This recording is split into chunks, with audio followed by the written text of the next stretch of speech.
پاکستان، چین، Tajikistan اور افغانستان کی عسکری قیادت نے دہشت گردی کے خلاف تعاون پر اتفاق کر لیا۔ چین کے شہر رمچی میں ہونے والے ایک اجلاس میں چاروں ممالک کے فوجی سربراہان نے شرکت کی۔ اجلاس میں مشترکہ طور پر دہشت گردی کو علاقائی استحکام کے لیے خطرہ قرار دیا گیا۔ ISPR کے مطابق اجلاس میں انسداد دہشت گردی میں تعاون کے لیے 4 ملکی لاہ عمل تشکیل دیا گیا اور مل کر ایک میکانزم بنانے پر بھی اتفاق کیا گیا۔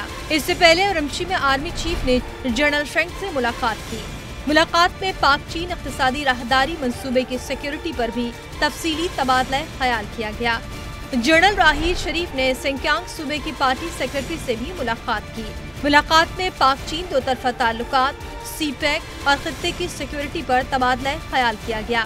آرمی چیف نے چینی فوج کے تربیتی بیس کا دورہ بھی کیا اور کورالا کے پہاڑی سلسلے میں چینی فوج کی انسداد دہشت گردی مشقوں کا جائزہ لیا۔ آرمی چیف نے چینی افواج کی دہشت گردی کے خلاف صلاحیتوں کی تعریف کی۔